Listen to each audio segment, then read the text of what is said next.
Surf's Up, fam. I'm your host, Corey Shane Brown. It is Surf's Up intention to resonate with the listeners of the San Diego community and communities beyond by sharing the stories of the creators and entrepreneurs we meet in order to discover the keys to unlocking our shared potential and inspiring others on how to develop themselves in order to live a more balanced life. This will in turn raise the community and ultimately inspire listeners to live a life of personal sovereignty and financial freedom. Before we begin, I'd kindly request that you hit the subscribe button, and if you like what you hear, give us a like and or comment down below, and hit that notification bell for upcoming episodes. All feedback is welcome. If you would like to support us, there is a Patreon link as well as affiliate links to the equipment used to produce Surf's Up podcast in the description. If you feel inspired to create a podcast of your own, this is likely the most cost-effective way to do so. I receive a small commission without any additional cost to you. Without further ado, I would like to thank you for dropping in with us and welcome to Surf's Up Podcast.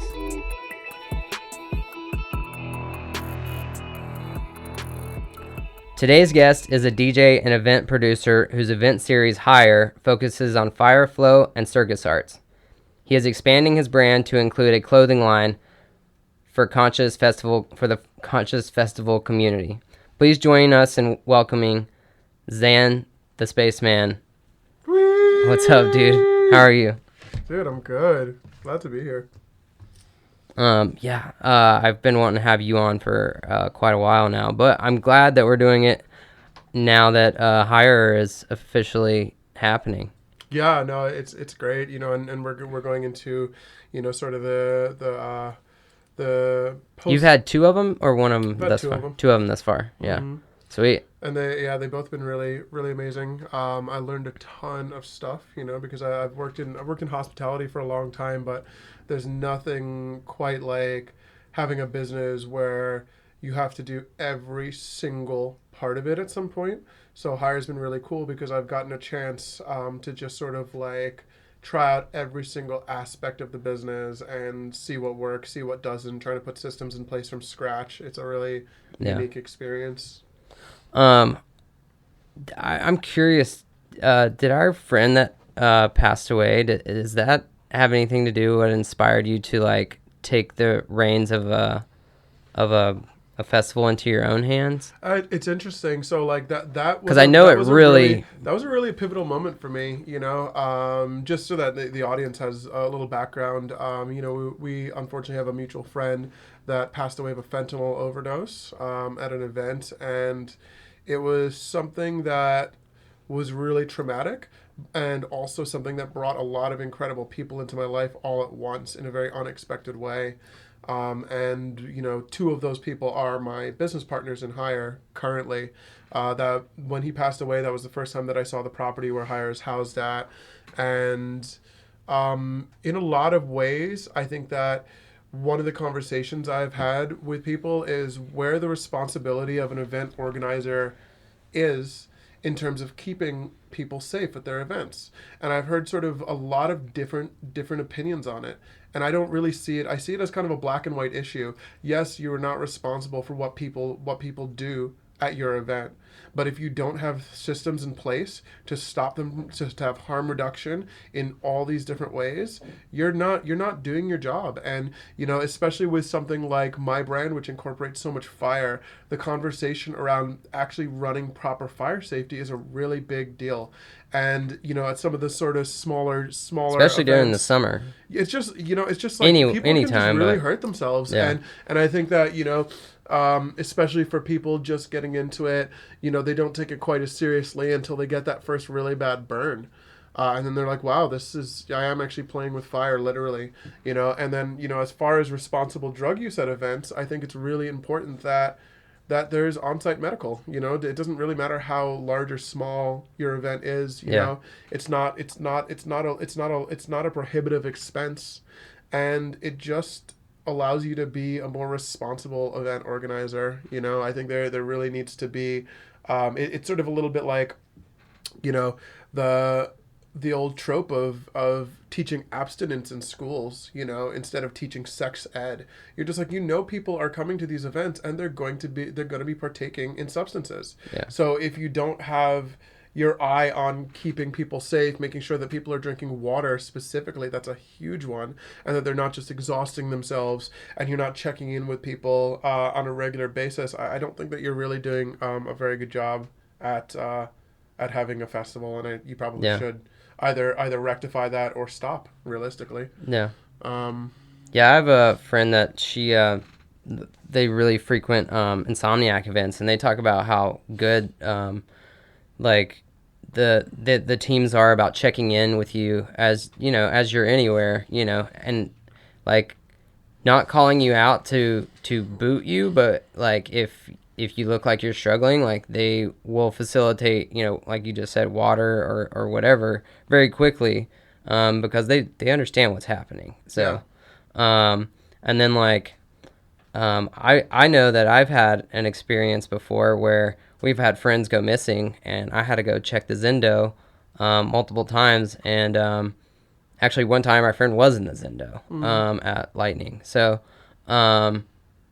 yeah, no, those things happen, and it can really throw off the group's night if someone that should be there isn't there, or just yeah, that's concerning. I mean, and realistically, it's like at the end of the day, you go there to have an experience, you go there to have a good time, but just in the same way that bars have a legal, there's legally they have to not overserve people. And the responsibility falls on the bar. If you overserve somebody until they're blacked out and then they fall on your bar floor, that's the fault of your bartender, because the bartender is supposed to be sober, and you are taught to recognize the signs of somebody being overly intoxicated. Yeah. So I think that moving into HYRE, it's nice building it from the ground up, because there's a lot of things that we're going to be building into the culture and building into the brand itself to make sure that these type of things aren't happening, to make sure that people are safe and that people are happy. One thing that we're going to be launching at the next HYRE in October is that we're going to have an on-site consent manager. And the on-site consent manager's job is going to be to make sure that people are asking for consent before touching, asking for consent in any matter of ways, and that they're going to be able to coach people on site if that is not happening. Because I've been to too many parties where there's just, all it takes is one person who's just too drunk or just doesn't understand what the culture of consent is, or just hasn't been taught. And they're just walking around grabbing people, making people feel uncomfortable, Yeah. And, there's naked people, and then they're like, oh, I don't feel comfortable being naked because there's this grabby person around, and it's like, gender has nothing to do with it.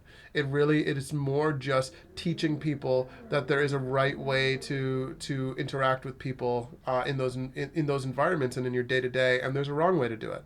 And I think that for some people, the culture has shifted, and I think that is becoming known to most people, but I think that there are still people that come from other circles, that come from an outside space, that might not have been to a transformational music festival before, that might not be familiar with the way that consent guidelines work, that just don't know these things. And there's an opportunity, I think, in every interaction to teach somebody. So in the case of somebody not following consent guidelines, there'd be steps where there could be on-site coaching, there could be a temporary ban from the brand, there could be a permanent ban from the brand, and then if something bad actually happens, then it would be legal action, right? And having these steps and having somebody who's cognizant of it and sober the entire weekend to make sure that everybody is feeling comfortable and happy, I think is really important. And I think that there's lots of ways to build all of these things into your brand without making it feel like people are being policed, but at the same time that everybody is safe and happy and allowed to express themselves fully in the environment that you're setting up for them to do that. Yeah, and it also, having that person there from the outset, like, sets the precedent for whoever may get drunk before they're drunk. Before you have to correct them while they're intoxicated, Right. that they'll understand from the outset, like, what the deal is.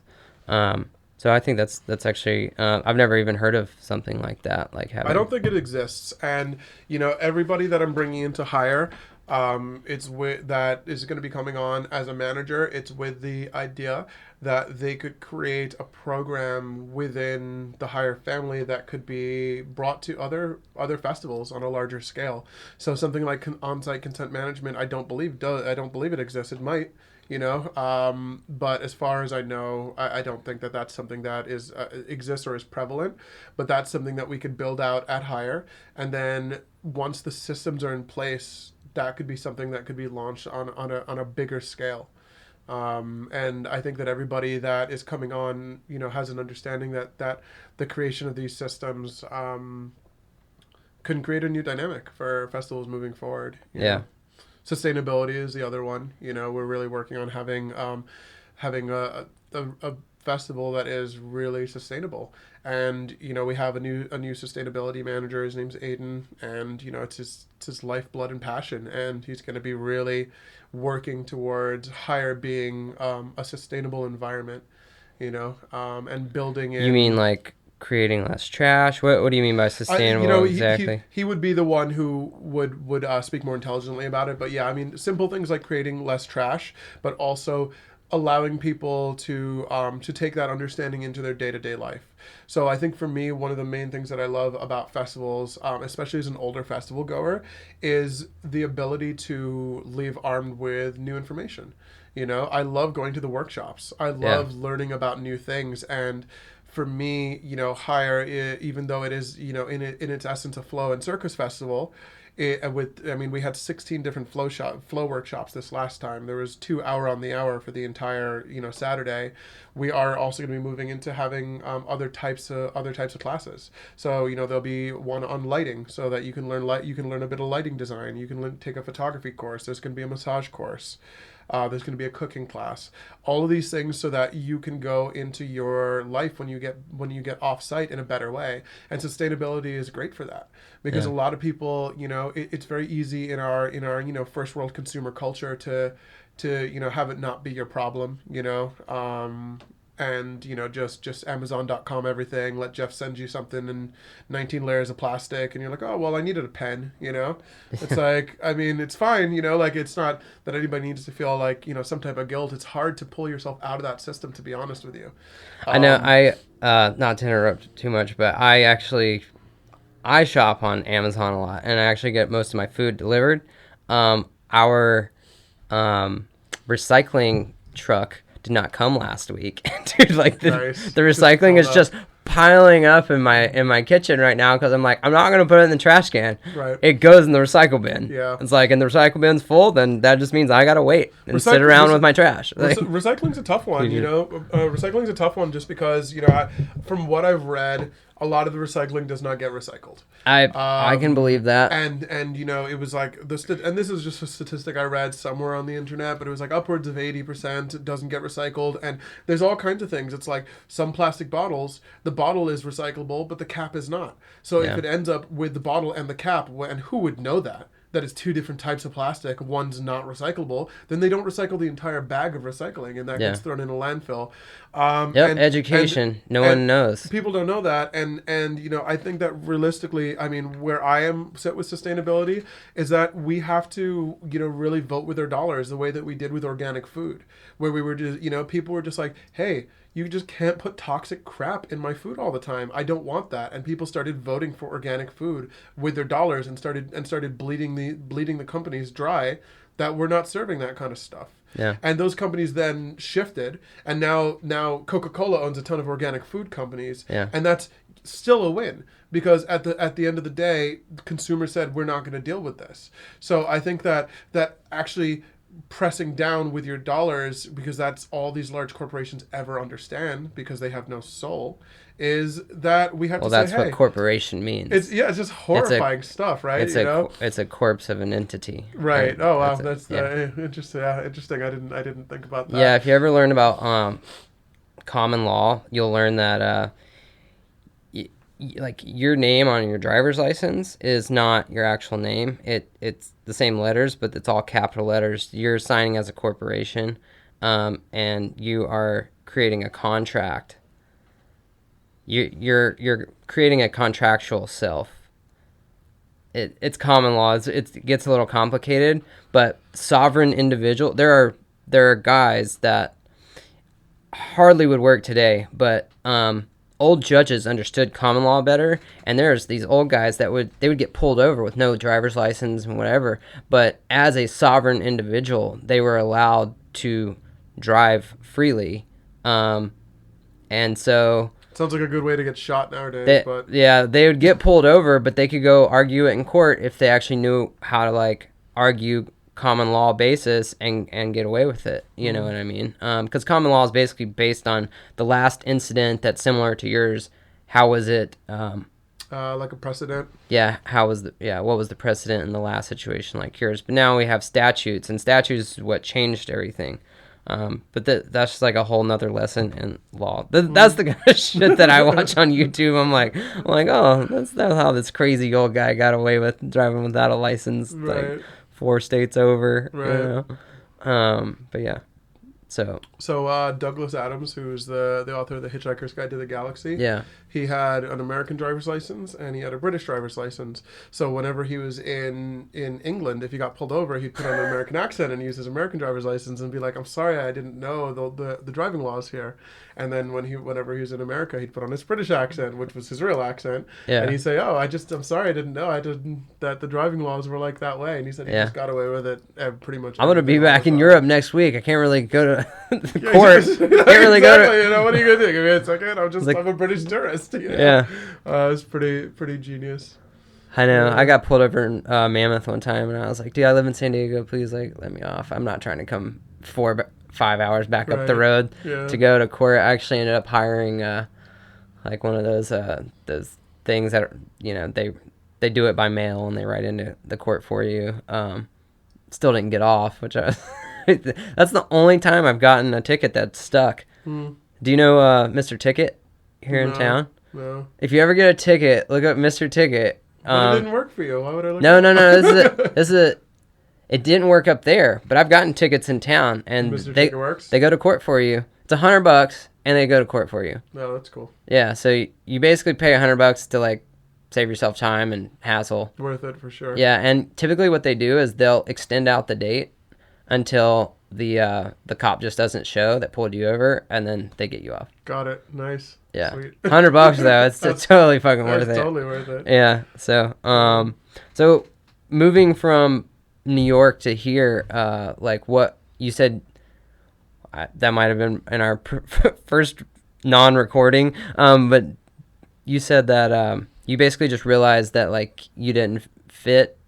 Yeah, I really like being in a place where people on a day-to-day are enjoying themselves in the place, in the space. And I feel like San Diego is you get a lot for your money here. You know, it's not a cheap place to live, but you also get to be, you know, there's days in December where you can be in Balboa Park reading a book, you know, and even though the housing is expensive, the housing is pretty nice compared to the East Coast. Like, you know, when you do get this expensive apartment, it's decent. And also, you know, 1/3 of all the food in the entire country is made in California, which means that the produce is better here, which means that a lot of the food in the grocery store is better here.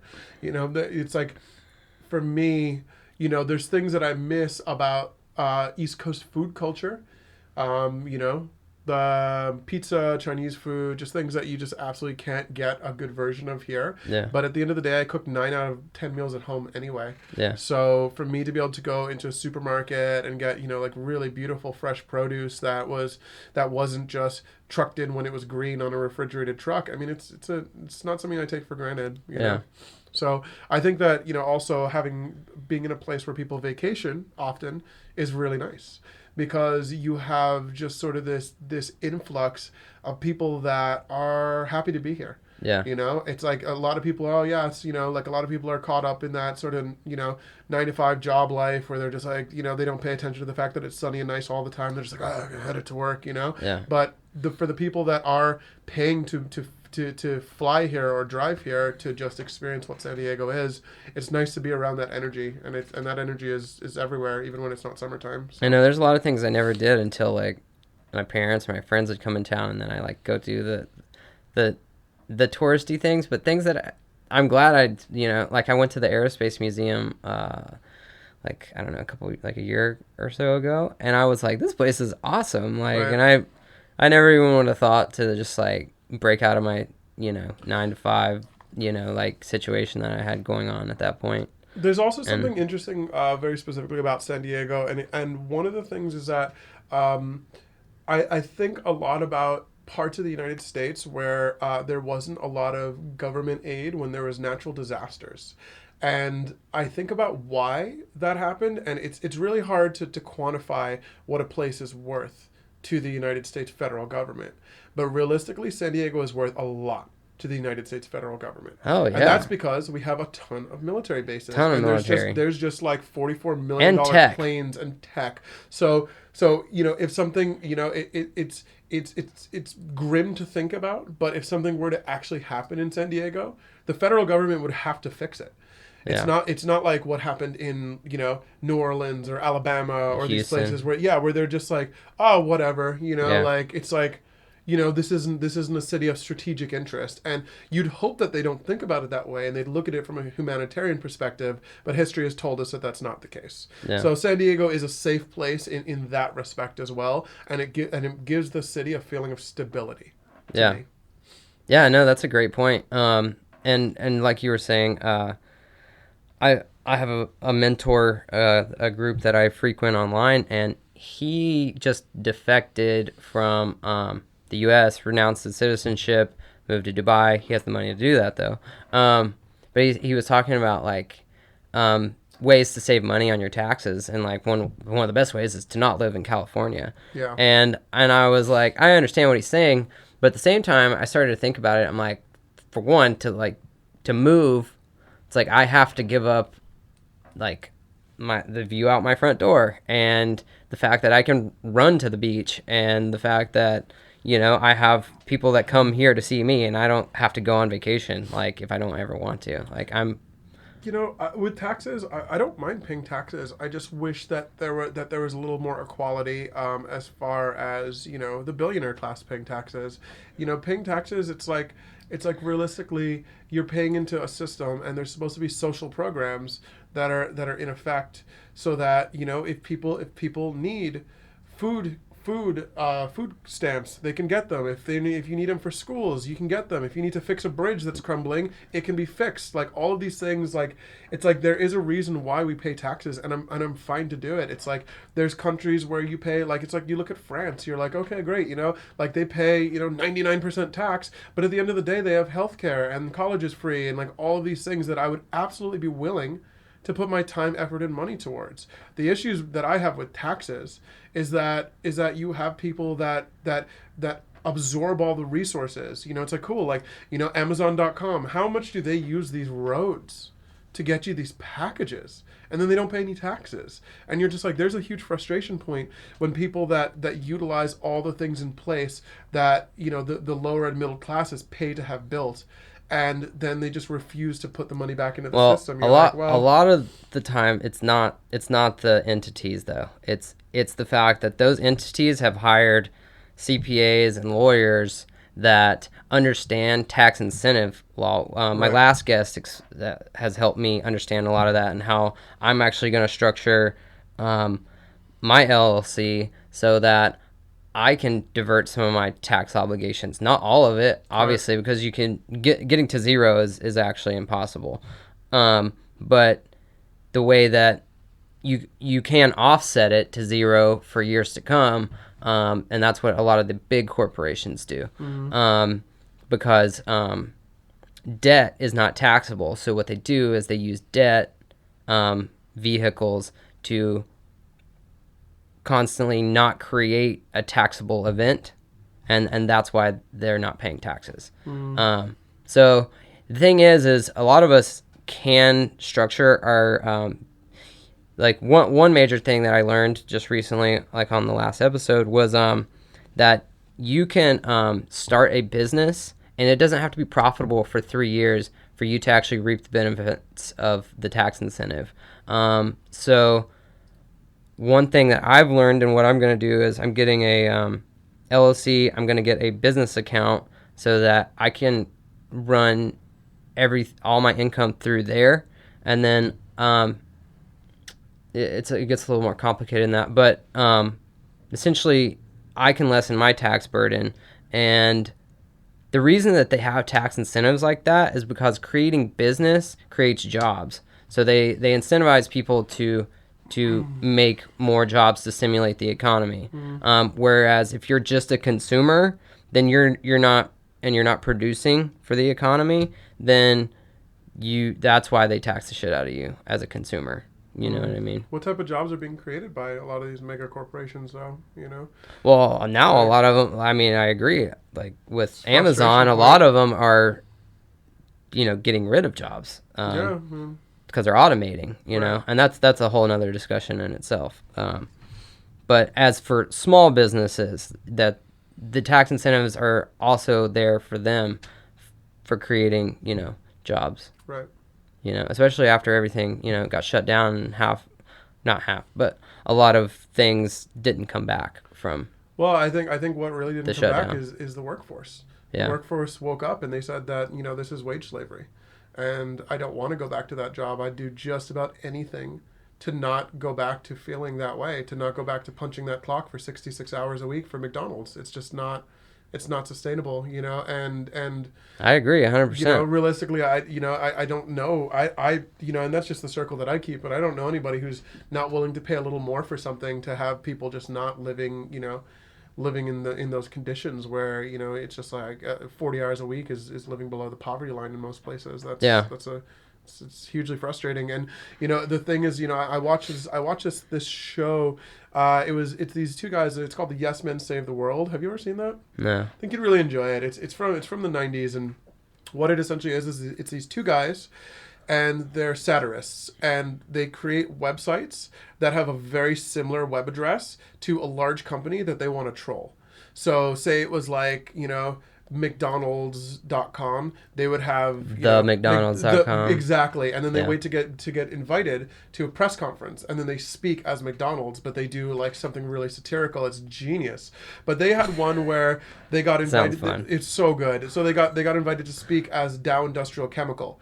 And Dow Industrial Chemical is responsible for the worst industrial factory disaster in history. It was Bhopal, India. It's like 1980 something, and they essentially just built this factory, and they didn't put in any of the safety protocols that they would put if they were building the factory stateside, and something went wrong, and they spilled toxic chemicals into the ground, which went into all the food, and instead of cleaning it up at all, they just left the country. They didn't pay any lawsuit. They didn't do anything. They just said, we're leaving, and they left those people to suffer. And then 4 or 5 generations later, you have children that are being born with just horrific deformities because it's in all the groundwater, and in all the food, and in the whole community. So they got a chance to speak as Dow Industrial Chemical, pretending to be Dow Industrial Chemical on BBC World News in front of 40 million people. They got on television and they said, hey, we're Dow Industrial Chemical. We're really sorry for what we did. And we're going to give, $30 million to the people of Bhopal, India, to help with that disaster that we created with our factory. Now, what happened is that their stock price plummeted. They lost billions of dollars off the stock price within seconds. So everybody dumped the stock because they thought that the company was going to make a good moral decision. And that's really problematic, because you have now this company that doesn't have the ability to make a good moral decision because it's got it's got to take care of its shareholders by not giving away $25 million because they made this horrific mistake. And so, like, where is the morality there? Like, that's really disgusting. That's very interesting. That's incredibly interesting, actually. It's crazy, and you're just like, well, it's like, who is really, who's really taking stock here and taking stock. Yeah.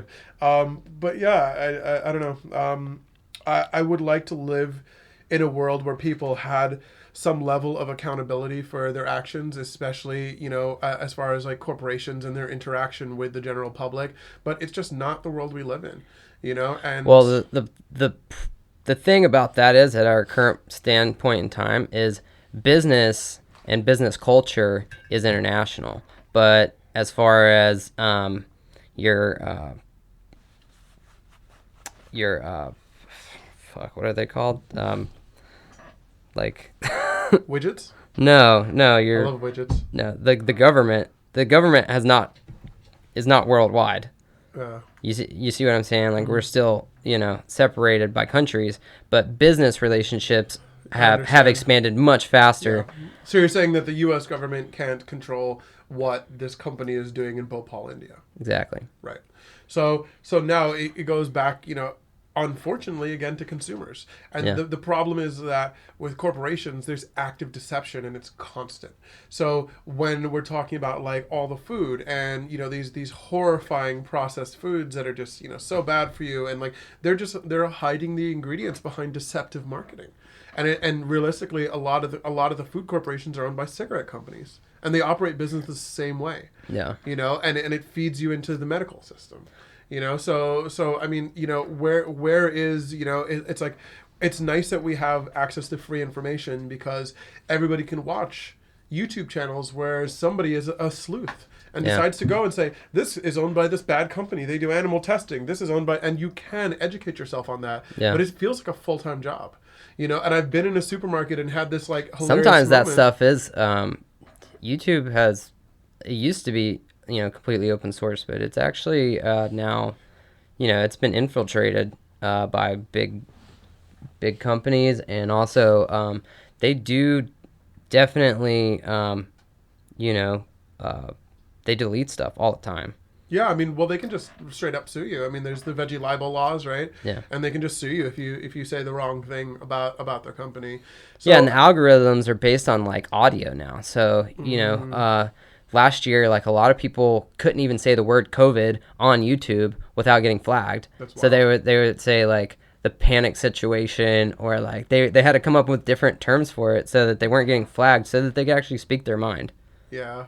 On a platform that they're supposed to be able to speak their mind, Yeah, but it's not about that. It's about getting people to create content, to draw viewers in, to sell them stuff on advertisements.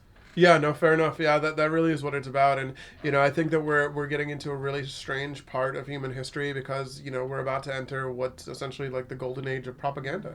Because we can now recreate videos from scratch. I think we're there. Yeah, it's just like, but it's like, it's the way that information is disseminated is frightening because everybody gets their news from social media. Everybody. Yeah. So you now whether it's true or real. Right. Exactly. I mean, whether it's true or fake. True or fake. And, it's like there's some people, there's people in government that are really trying to push on social media companies to actually go through and be like, before it goes out into the internet, like make sure that this is verified, some of this information.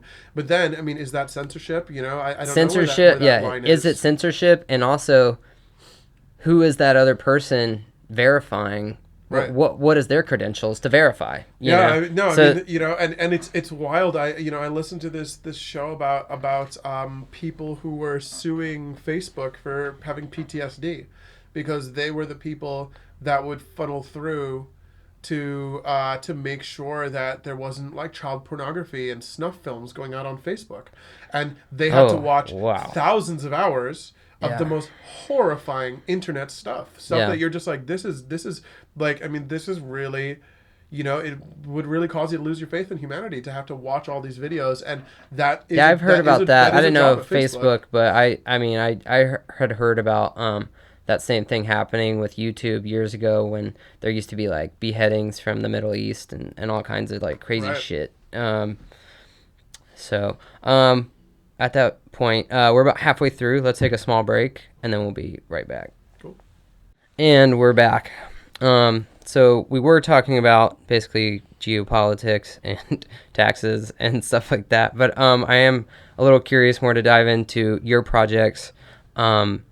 So you have HYRE, and then your clothing brand is called something else. It's the Mothership Landing. The Mothership Landing. So that's mothershiplanding.com. Mothershiplanding.com. That's something that I started doing during the pandemic because I was stuck at home, and my degree is originally in graphic design, and it's something that I never really went into professionally just because it didn't really make sense for me at the time. It's like I got out of college and I started looking at entry-level graphic design jobs, and they paid really poorly. They was just, it was like $28,000 a year minus taxes, where, I was bartending in New York making $85,000. It's just like, didn't make sense for my time to do that.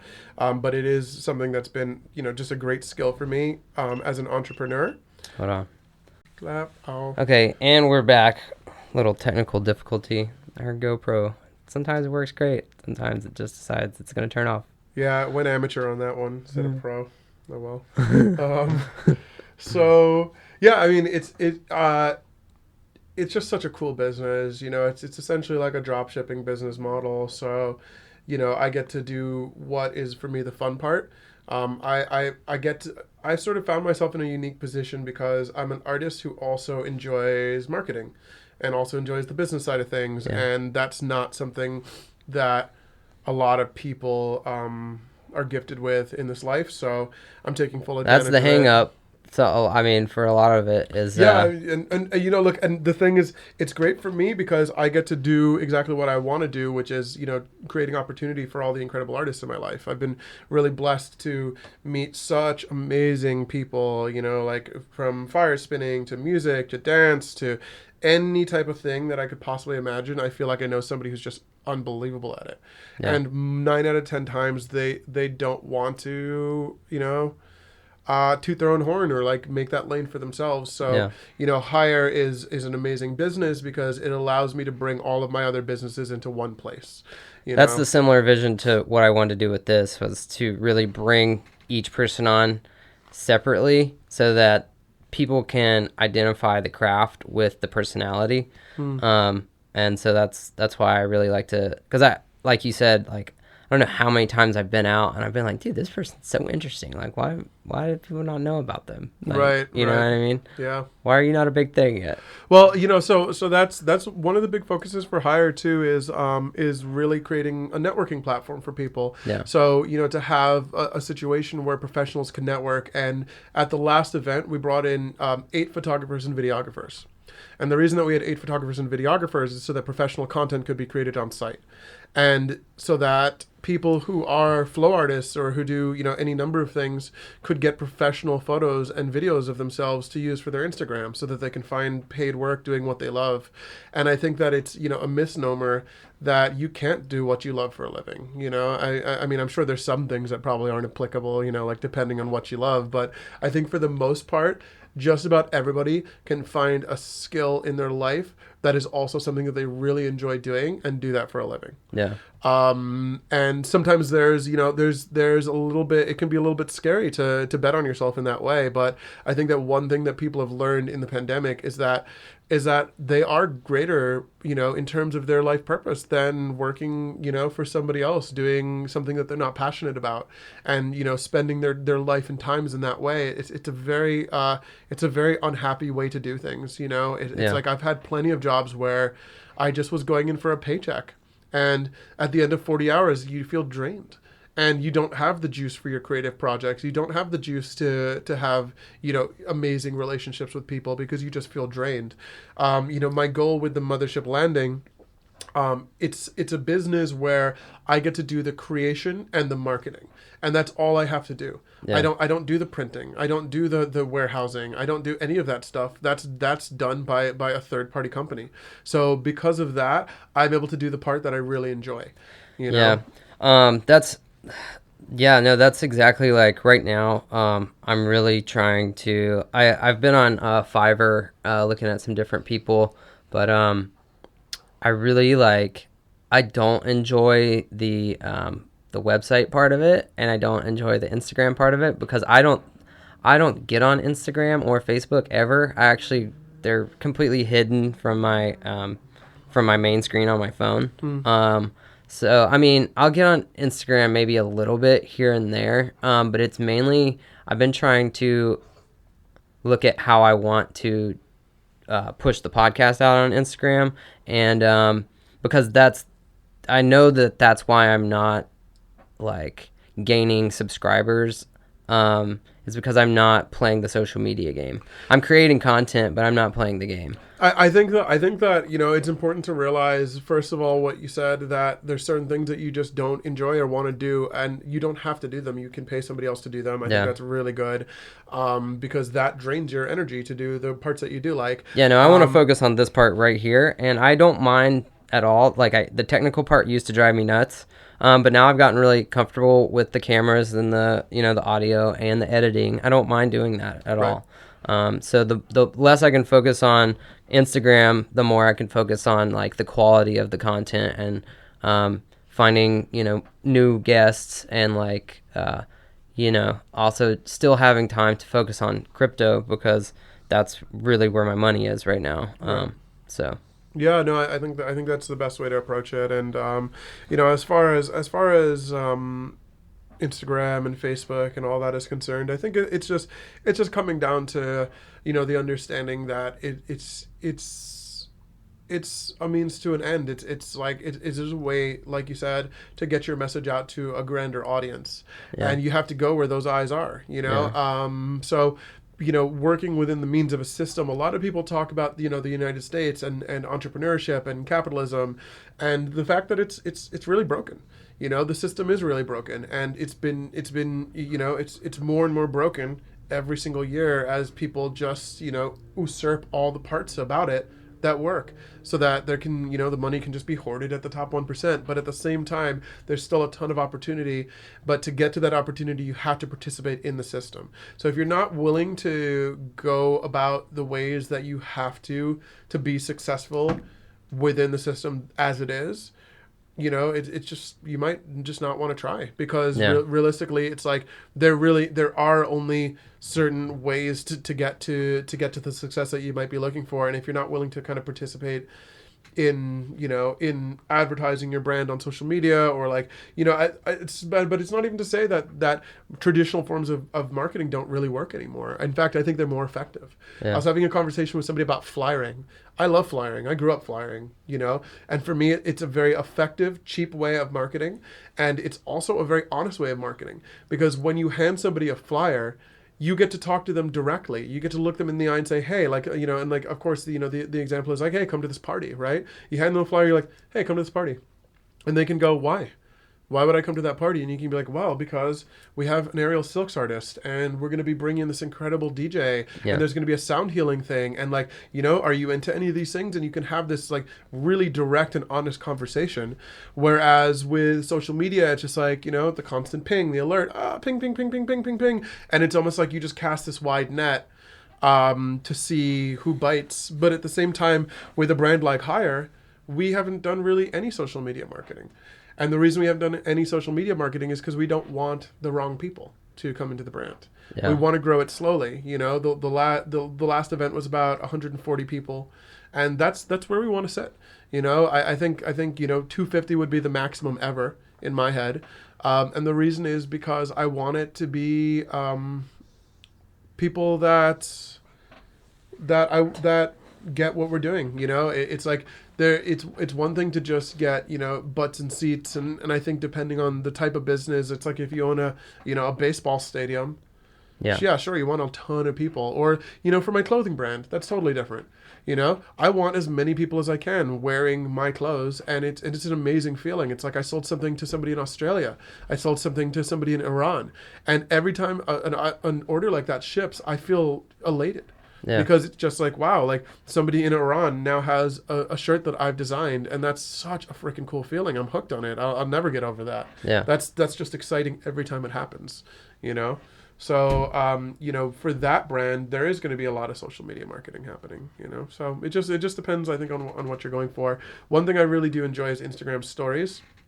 And you were explaining to me that you basically just do stories. You don't really worry about I don't do much of the feed anymore, because the feed is like curated by Instagram in such a way that people view the content as they want you to see it, right, in between ads. But with Instagram stories, that's not how it works. You get to watch. It's 15-second clips, so short attention span for social media, of course, but you get to watch one thing after another, and it feels like you have a little channel, And I think it's really engaging, and I think you're able to get across, a succinct message in a short period of time. But again, you have to play into the way it works. You have to understand that it's 15-second clips. You don't post a 3.5-minute video there. You post a 15-second clip. Yeah, you're asking me if there was anything noteworthy. Literally what I was watching was how YouTube analytics, and how to like which ones to actually pay attention to, and which ones will like just drive you nuts, and like you think that like the world's just against you, and but there are other ones that you can look at that actually will give you a better gauge and a microscope on, like, you can actually watch, like when your watch time, you can watch when your like your watchers like start to fall off.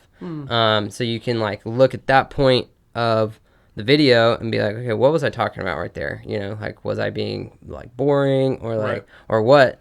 Now I don't, obviously these conversations are not scripted. But like one thing I could probably cut down on is my intro and outro times, and make them, I don't know, I write everything out and I'm kind of gifted at writing, but the one thing that I tend to do is overwrite, over explain. And so that's just one thing I've learned that I have to really pay attention to, because otherwise I should just be writing a book.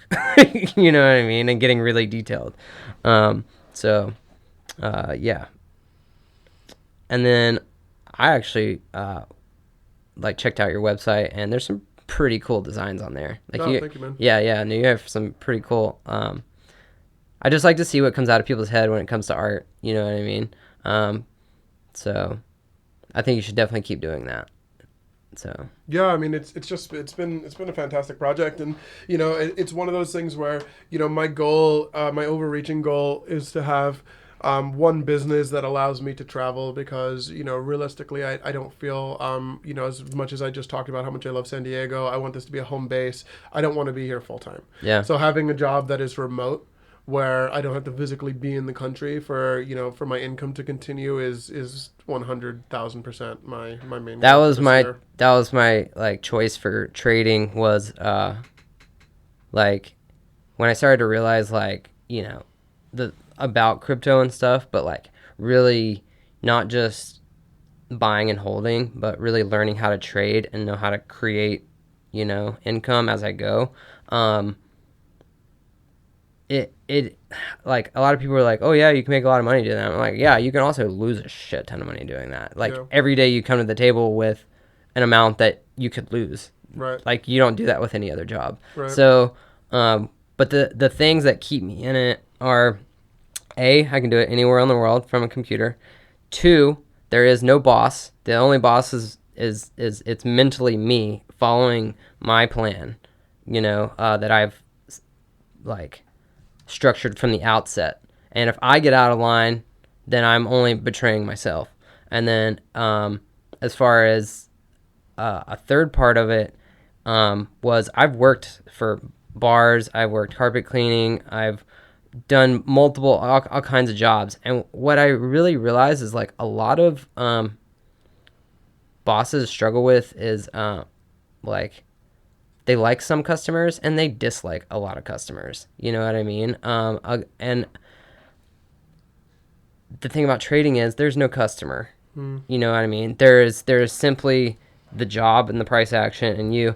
And it is rather robotic and not fun sometimes. And that's why thank God I have something else to do, like with the podcast, that is more personable. But having those things and not having to rely on, you know, like if you have customers, then if you have returns, then you have to like always be accounting for like warranty or returns and like all kinds of stuff like that. I have a perspective on that. You know, somebody asked me with the Mothership Landing specifically, if somebody gets a shirt or, you know, a yoga mat or whatever and they don't like it, what do you do? And I just said, you know, you just send them back their money or get them the item that they want, because realistically for me, it's not worth it to have anybody be angry at the brand. You know, I don't want people to own a shirt and be like, I don't like the way this looks. Yeah. You know, that's not the point for me. So Yeah. like, you know, when you get to a certain point, yeah, I mean, could people abuse that? I mean, sure, you know, but that's more on them than it is on us. At the end of Yeah. the day, I want to have a really nice return policy where when somebody gets something, they're like, I just don't like the way this fits. I don't like the fabric. I don't like the design. I don't like your stupid face. It's like, okay, great. You know, no problem. Like, we're here for you. Return it to us. We'll get you something that you like, or we'll just give you back your money and you can just keep it. Give it to a friend, maybe, whatever it Yeah. might be. What I don't want, you know, and I think that a lot of people, you know, when they approach that first customer service letter, they're expecting a no. You know, they you know, it's like somebody did message me and say, oh, you know, I don't like the pattern in person. And I said, okay, cool. Like, you know, what can we do to make that better? Would you like your money back? Would you like to get a different pattern, instead? Like, whatever it is, it's no big deal, and the response that I got of just like, oh, thank you.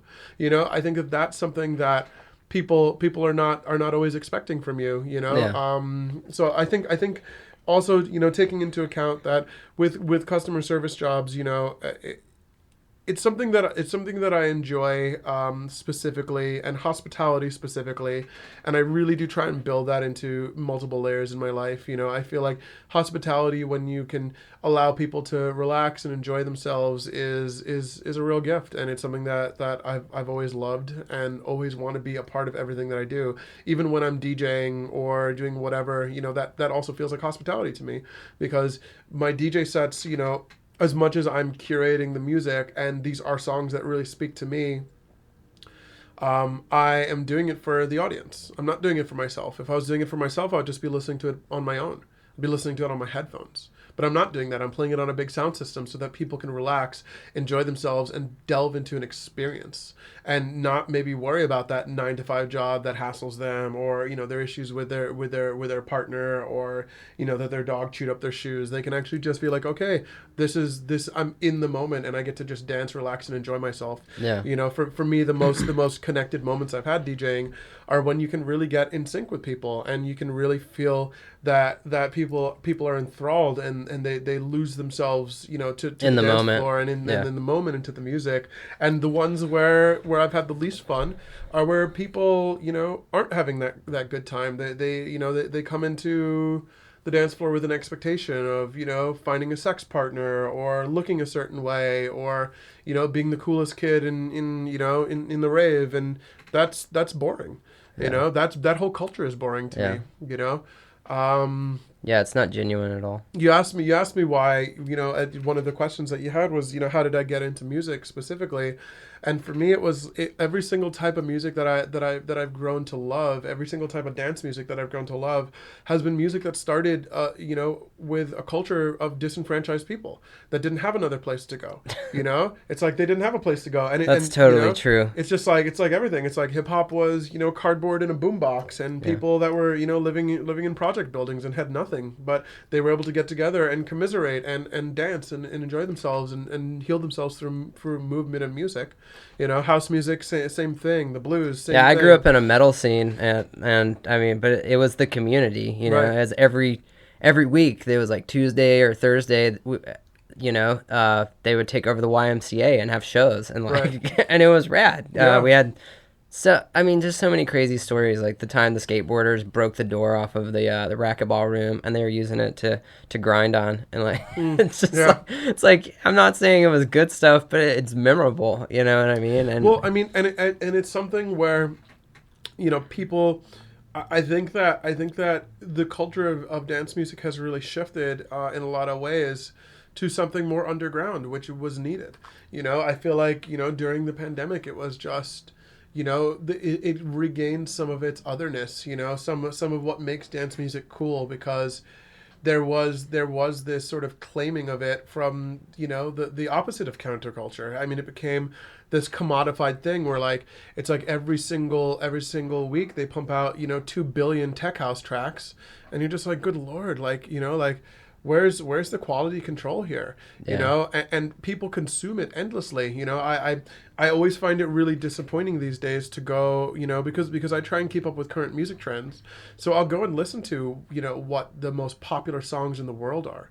And I'm always just really, truly shaken by it. It makes me feel like, I'm the same way. It's scary shit. And you're just like, it's really low vibration. It's really, a lot of it is music with a very bad message. Yeah. And a lot of it is meant for just mass Or no message. Or no message. And it's just meant for mass consumption.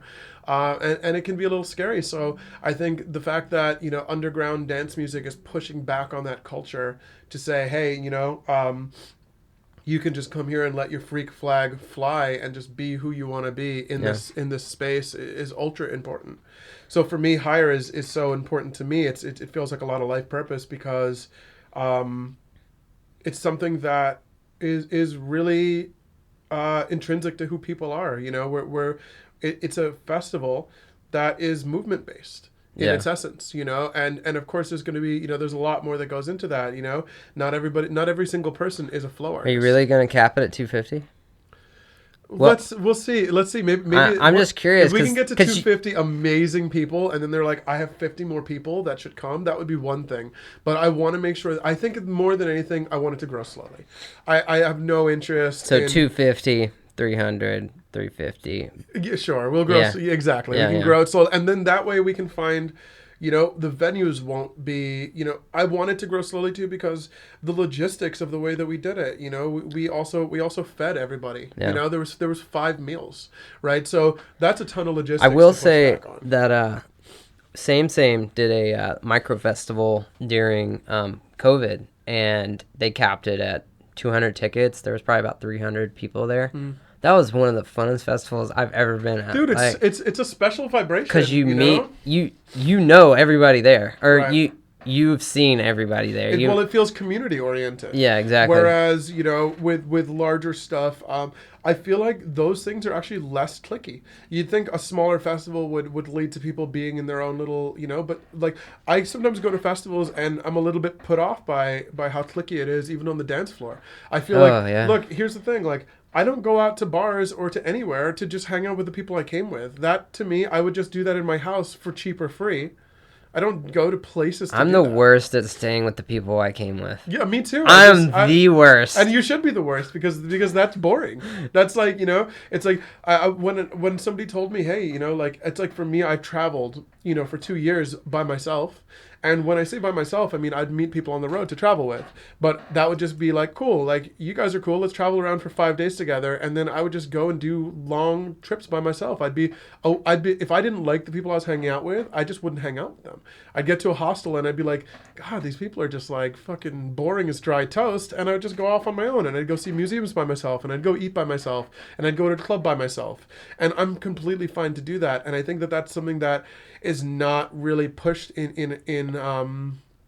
day-to-day life, that it's all right to just be alone sometimes. Well, and also, until you see the magic of going out alone, you just don't know. Well, it really is magic, because you just end up in a lot of interesting conversations that you would absolutely never have, if you go out as a couple conversations, or you go out as a group. Situations, and you typically tend to be more genuine to yourself. Right. Because you have nothing to hide. Well, that's what I love about the culture of traveling. And for me, that's why the online income is so important, because I see myself as somebody who has roots in various communities. Like, like San Diego is a perfect example. I'll have a stacked RV here, so that when I come back, I always have a place to stay and I can dip right back into San Diego. But that being said, like the culture of travel is you're leaving, and you don't have people there that kind of lock you into a box of who they think you are. Yeah, you can change. Yeah, because you tend to subconsciously react to what you think that they think that you are. Right. And, for me, I've unfortunately, just like most people, surrounded myself in parts of my life with people that weren't changing themselves, had a level of stagnation to their lives and their personalities, and they didn't allow me to change because that type of change made them uncomfortable. Yeah. So now I refuse to have those people in my life, and that's why I have a smaller circle of friends, really, at this point, because I don't want to be around people that don't want to change constantly. Yeah. Because if you're not changing constantly, if you're not changing who you are, you're not changing your circumstances. Yeah. And for me, it's really important to continuously change who you are, so that you can always be moving with your life, and so that you can get the most out of this human experience, Yeah.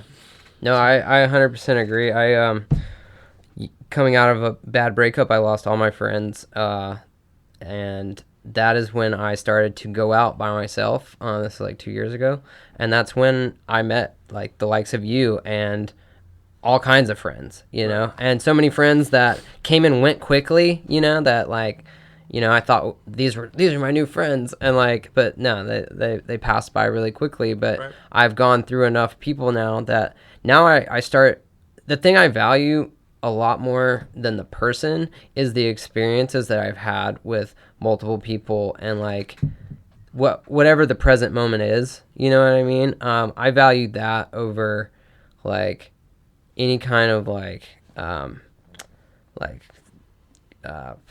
I don't know what the word is, but saying that, okay, this is my crew, I'm sticking with them, you know what I mean, no matter what, even if it's against my better judgment or whatever. That's a hard lesson to learn, honestly. And for me, it's like I'm a sentimental person, so most of the time I would cling to relationships or friendships like way past their prime. Yeah. And for me, that's always been a hard lesson to learn, because it's like I don't cling to situations longer, but people is a little bit different for me, because it's like I'm the type of person I just love with my whole heart. When I feel a certain way about somebody, there's like a sense of loyalty that goes into loyalty. That was the word I was looking for. Right, but it's like at some point, you also have to understand that you have to have you have to honor your purpose on earth, and honoring your purpose on earth to many people in a lot of ways, because if you're not operating at your best, if you're surrounding yourself with people that don't constantly move you forward and bring you up and make you better, you're doing a disservice to not only to yourself but to the world, because you're not fulfilling your purpose in the way that you could influence things for the better, because you're not operating at your 100%. Yeah. Because you're with people that and the thing is, it's not it's people take it so personally, and I used to as well, and I've shifted in a lot of ways to just have an understanding that I watched this thing yesterday that was talking about, it said how to not take things personally, and it was a TED talk, and it was this guy who decided that he was going to be a soccer ref because he felt like he took things too personally. And he said, what job do you have to learn how to not take things personally? When people are screaming at you, what are you, blind? And he took this job as a soccer ref. And it was just like such a badass way to go about it. But what he said is, there's two ways to look at it. One, it's not about me. So somebody's honking at you in traffic, that's about them. That's not about you. Or this is about me. Because what the person said to you triggered something. They go, oh, you're such an idiot. You're no good at being a ref. And you go, and you fall into an insecurity, and you go, oh, am I no good at this? Because realistically, if you didn't feel that way at all, you wouldn't take it personally, and you wouldn't take it to heart. So two ways to look at it. One, it's actually not about me at all. That person is completely wrong in what they're saying or in the way that they're acting, and I should just brush that off my shoulder. Or maybe there is some truth in what that person is saying, and I should take it personally, because there might be something here that I could work on or change, and they could be actually right. Yeah. And it was interesting because I've only seen the latter half. Don't take anything personally. Nothing's personal. It's like, of course some things are personal. Yeah. I think that's, it's an absurd brush to paint it with, honestly. Everything is always a little more gray than we give it, We try to simplify things down into black and white, but it's not typically how it goes. No.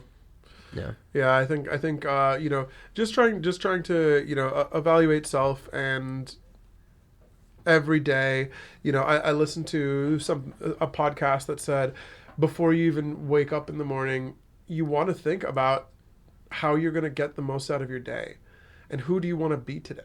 And that's a really interesting way to come about things, instead of like waking up in the morning and pulling yourself into your social media, pulling yourself into, YouTube or the life that you have, actually designing the life yourself by taking that time to have some consciousness behind how you wake up and say, how am I going to be today? What are the things? And not just having some like endless to-do list, but to say, how am I going to act today? Yeah. How am I going to act to be the best person I can be? I don't know if you saw, but I have my to-do list up there. But right here, I have my daily routine listed out. And first thing I need to do is my affirmations, hydrate, and I go on a walk with the dog. I don't look at the phone. Nice. The phone is... I do touch the phone to listen to an affirmation song, but that's strictly Spotify. I don't check. Well, like I said, I don't do social media really, but... I'm on YouTube all the time. Yeah. The rest of the day. But I give myself that space and time to wake up and to remember, like, okay, I'm not there. I'm not stuck in the interwebs. I'm here with my dog, and, I need to go get some sunlight and like get in my flow as a person before I try to like express myself, like, whether it be in the marketplace, the crypto marketplace, or, on a podcast or whatever.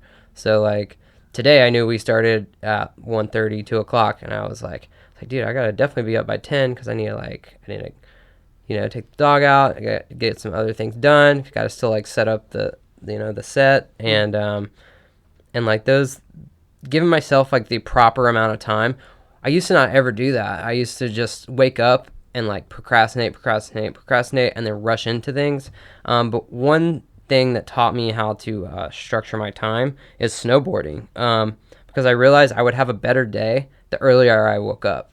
Instead of like waking up late and then like rushing to the mountain, being like last in line for the ski lift, I was like, no, I'm just gonna wake up early, go slower, take my time, but I'll get there, ahead of time, and I'm gonna have a great day that way. So it's like really about like, I guess, pacing, like pacing your time, so that you don't ever get stressed. Just because I've dealt with like gnarly high cortisol levels for so many years that like I just don't want to do that anymore. Right. You know what I mean? Well, what are ways that you relieve your stress? Like, Run. That's my main one. I can have so many questions spinning around in my head about like my life or whatever. If I go for a run, it's gotta be over a mile. It's gotta be like 2 to 4 miles, I would say. Pushing, and then when I get back, I do push-ups, pull-ups, sit-ups, different kind of ab exercises and stuff, but like really breaking into that the sympathetic or the parasympathetic, I can't remember which one it is, but breaking into the brainstem, like the Wim Hof talks about, and I've even tried the cold shower thing. I don't do initially cold showers when I wake up. Usually I work out, then I take a shower. You take a hot shower, and then at the end, you put it to cold. And you can also do a thing that's back and forth, like 30 seconds hot, 30 seconds cold, 30 seconds hot, and you can do that for 5 minutes. There's a Korean day spa in Claremont that has like the cold plunge.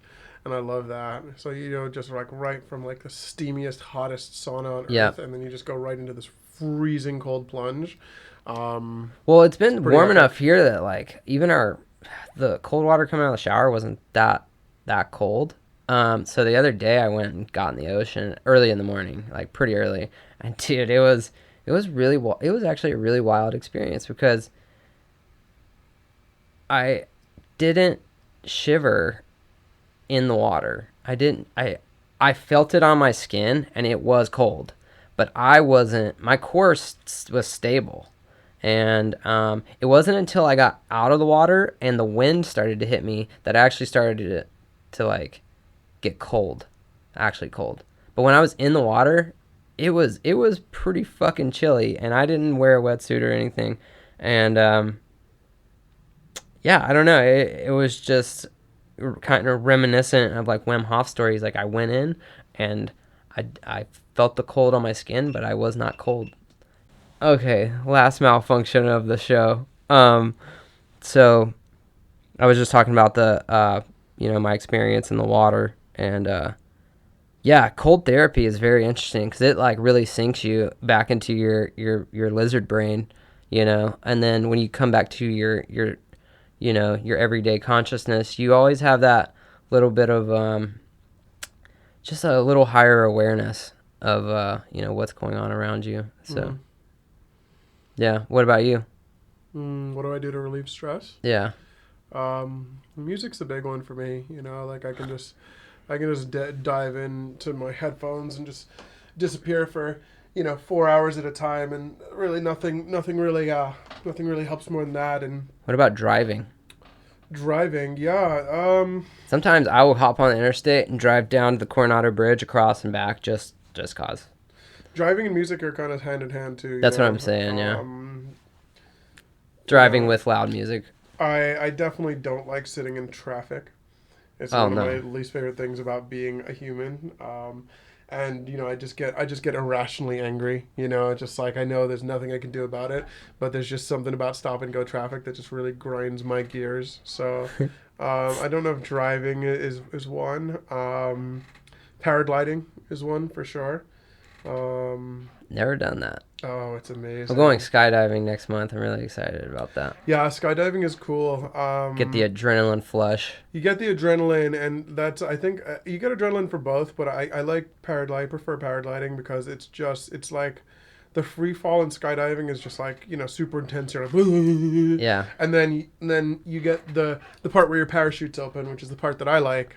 And that's, it's short. It's like, the whole thing is like 15 minutes. Whereas with paragliding, you can be up there for 3 hours, 4 hours if you want to be. Mm-hmm. And you have a lot of control over, like the wind in they call it a kite, the wind in your kite. And you just, you can just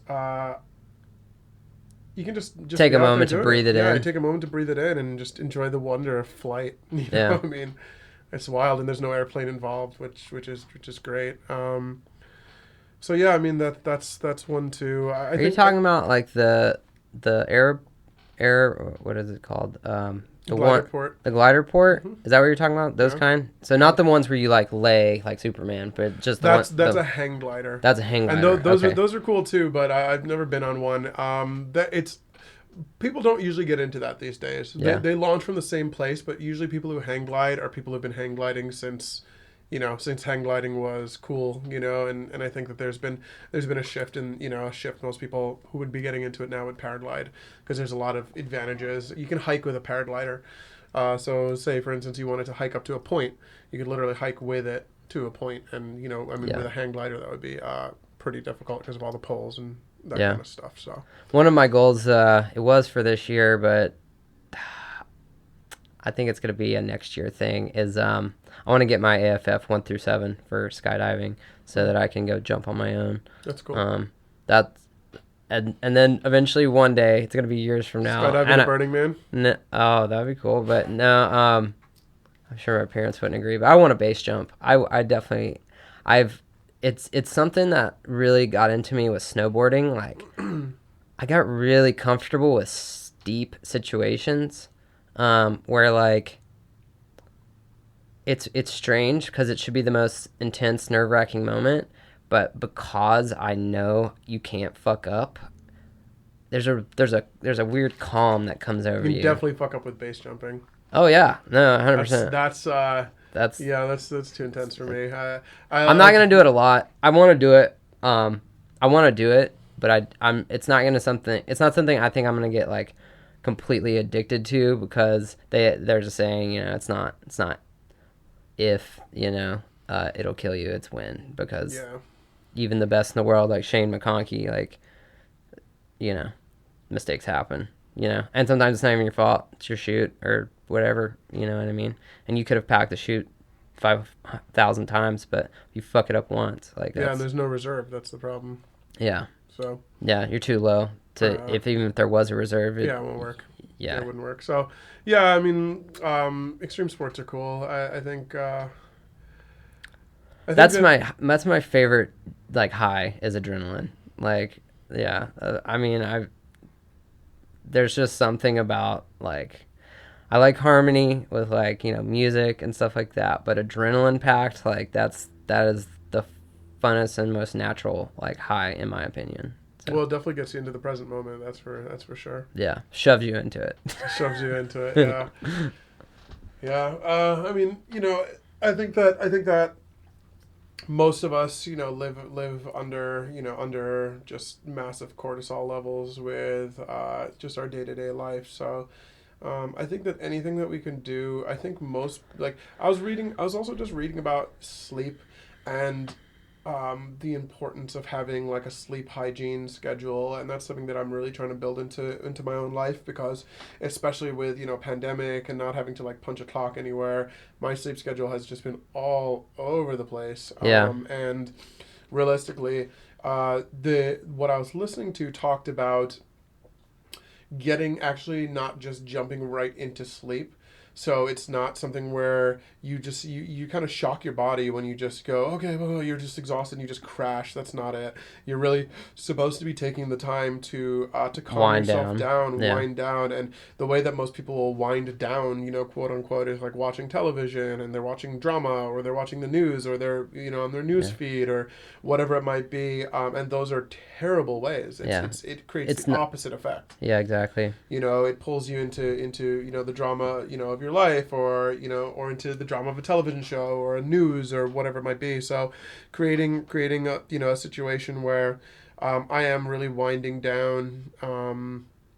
Yeah, I started doing sleep meditations a while back. I haven't stuck with it like so much, but you're 100% right. If you're like focused on not looking at screens for a few hours, and you can go through a process, like especially a structured one that like teaches you how to release tension from your body. Like one of the main ones is you like tense up like all the muscles in your body, and then you release them. And I've done that before. And you can do that like 2 or 3 times, or you can do it in different areas. Like you can do your legs and then your back, and then like.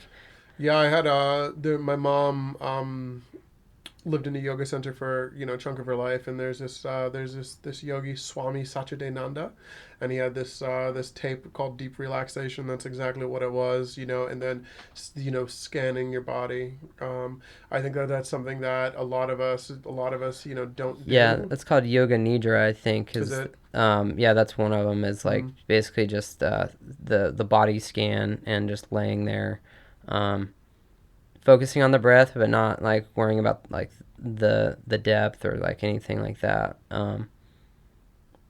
But yeah, I went through that with we did a group yoga nidra thing in this group that I was in online. This guy led it, and like half the people fell asleep. Like, and this was in the middle of like the afternoon. This was not like at nighttime. So yeah, because it's just deeply relaxing, huh? Yeah, and also one thing I read about sleep is trying to go to sleep like later at night always seemed to be harder for me. I found that it's like if you follow the natural rhythms of the earth, if you like go outside for sunset and watch sunset, your body is automatically triggered. Like it's like, okay, now it's time to like wind down. And it's something about the hue of the light and the red and the pinks really like signal the brain like it's time. So you can actually, if you don't come inside and immediately turn all the lights on or look at screens and stuff, you can really reset your circadian rhythm just by using morning light and evening light. So that's one thing I've been trying to do more of, is like, instead of like being like, okay, I need to go to bed by midnight, it's like sometimes I'm just like, if I'm tired at 8 p.m., I'm just like, I'm going to go to bed, and I'll wake up at 4 a.m. or 5 a.m. in the morning and be okay with that. Which is weird because I've never been like that. That's just a recent kind of development. I'm just like, if my body's tired, I just trust it. You know what I mean? So. Yeah, trusting your body is a big one. I feel like your body has like a lot of natural wisdom that we don't often pay attention to. I think a lot of the times we're just I feel like most people are either on one side or the other. They take this crazy, incredible care of their body, where to the point where it's just like, oh, I can't eat that cheese and crackers. That would be nuts, and it's just like, it's too much. Or, the other side of it where people just take lousy care of their body, and I think that there's like that nice middle ground. For me, I just feel very lucky to live in an age where you have access to just the craziest groceries. It's just so wild, you walk into places and, I get this supplement that I like called Kachava, and it's just got, you read the back and it's like 99 superfoods flown from across the world, Yeah. It's just so wild that I can get that in a shake and just shake it up and be like, cool, 99 superfoods for the day. I'm actually oh my gosh, working with a company now called Live Ultimate, and it's the same thing. We do superfood powder, and it's all the best like superfoods flown from all over the world. And then they also have a one called Ultimate Shrooms that are, they actually have more beta glucans than any of the Paul Stamets versions of these. Yeah, I take the Stamets 7.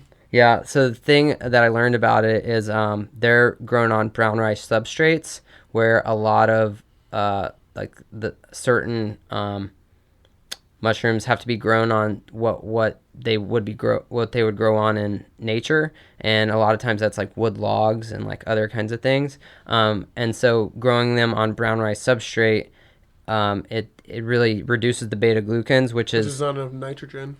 Yeah, so Yeah. it's kind of like when we were feeding cows corn versus grass fed. You know what I mean? Like, yeah, you're still eating beef, but all the nutrient profile is completely off. You know what I mean? So yeah, I actually I take them every day, and it's made a huge difference for me. Taking them with that's what I hydrate with. That and the buy drinks. These little guys. Nice. And I mean it's become like, at first it used to be like, something I had to do, every morning, but now it's like autopilot. I don't even think about it. Have you ever done any fasting? This only has 10 calories. So besides that, I don't really have any food until like later in the day. So I do intermittent fasting. That still breaks your fast. Yeah, 10 calories definitely does. But I would say that I used to have a full 16 until I started doing that. I did an extended fast last year.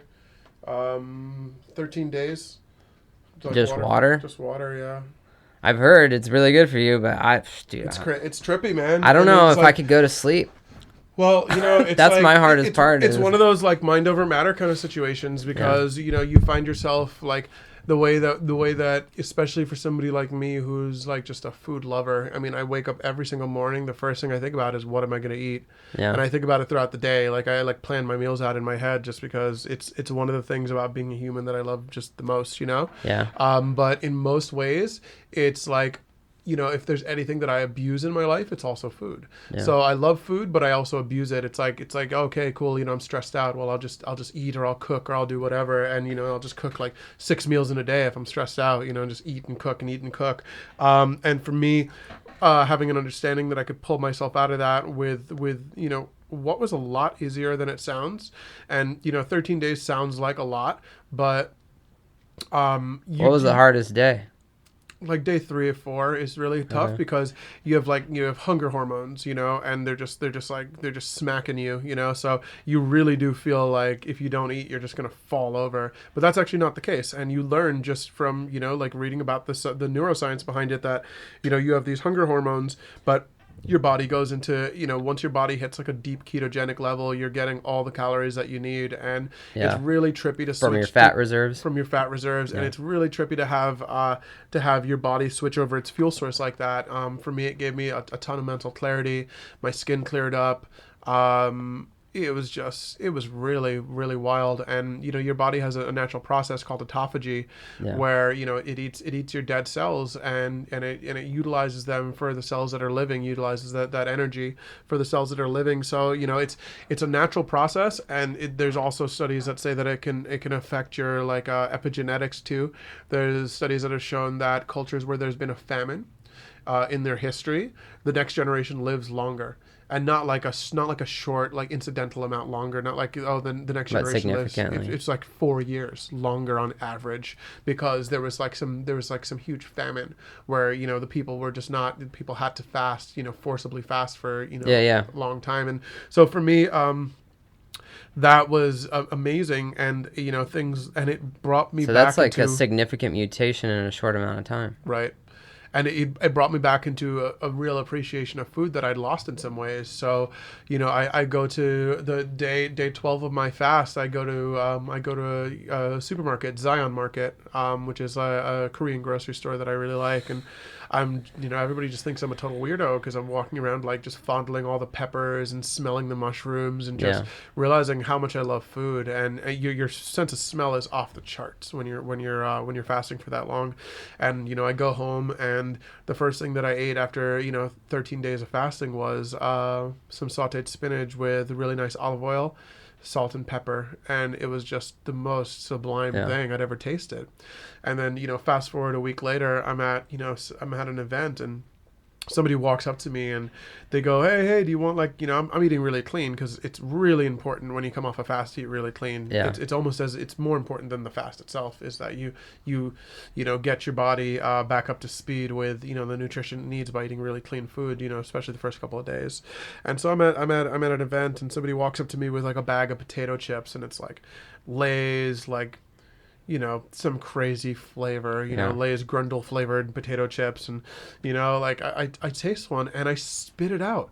It was the saltiest thing I'd ever tasted in my life. Yeah. And it was because I reset my palate, and you realize that it's like, it's one thing to cook with salt. It's another thing to have processed sodium to the point where, like, all it does is just, it's like, it just excites your brain with dopamine spikes, and then before you know it, you can't taste a walnut anymore because you ate a bunch of fucking Takis, So for me, it's really powerful stuff. I know I'm gonna do one per year. I don't know if I'm gonna do 13 days, because more than anything, it's very socially awkward. People have no clue how to, like, when and like, I just stopped telling people, because people be like, oh, like, hey, do you want to go eat? And I'd be like, oh no, I'm fasting. And they'd be like, oh cool, like, well, tomorrow, no, I'm doing like an extended water fast, I'm on day 6. And they'd be like, oh, you're gonna die.